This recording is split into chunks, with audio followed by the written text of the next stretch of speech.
Chingus, welcome to this political, historical, and sociological channel.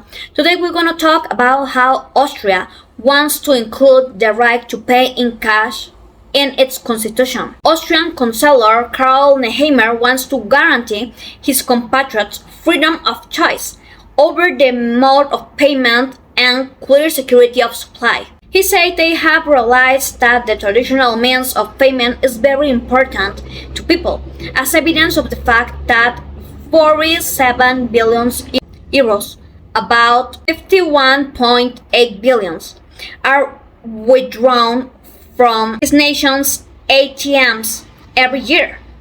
He also said he wants to guarantee his compatriots freedom of choice as to how they want to pay, as well as clear security of supply, because he recalled when there is talk to restrict cash, people are worried.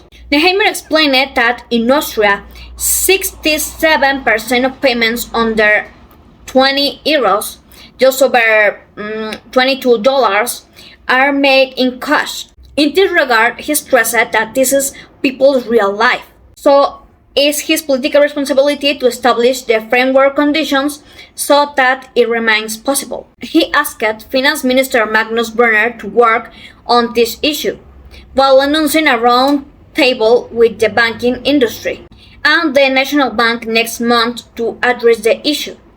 Following these statements, the Freedom Party of Austria, the FPO, accused the head of government of stealing ideas, as cash has been on political parties' agenda for some time.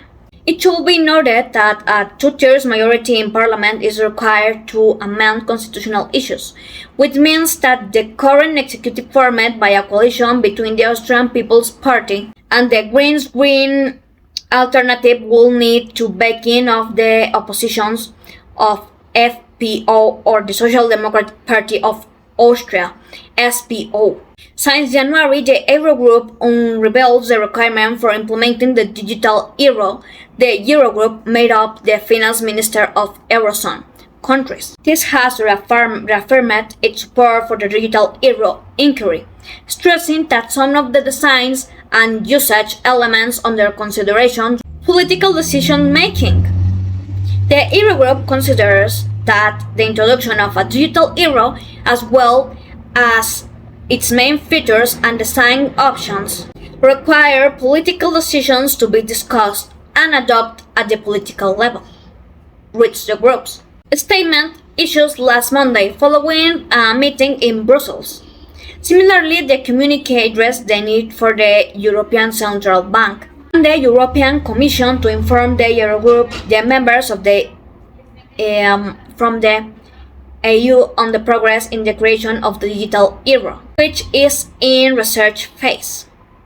He also reaffirmed his support for the continued efforts of all European and national institutions involved in the preparatory work for the possible issuance of the digital euro.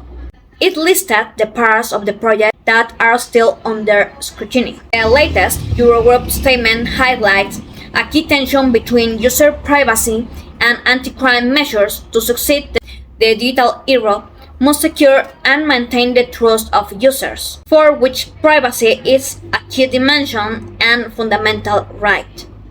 At the same time, it was felt that the design of the digital euro must meet other policy objectives, such as preventing money laundering, illicit financing, tax evasion, and ensuring compliance with sanctions. Other issues raised were the potential environmental impact on its design, as well as the belief that it should not replace cash, but complement it to become a core element of the future architecture of payment solutions.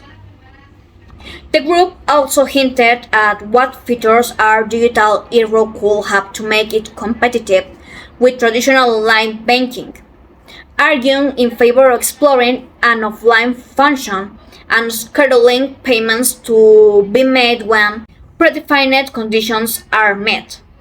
But I would like to know in the comments what do you think about this, because I think it's very important to have physical cash, because in China all the cash is digital. If the government wants, they can turn off your identity, and you cannot make transactions or move your money. You are social debt. So this is very dangerous. But I would really like to know in the comments what do you think about this. If you like, I would love if you give me thumbs up, subscribe to my channel, and share to get more people. Thank you very much, and see you next time. Bye. 泣いちゃダメでも本当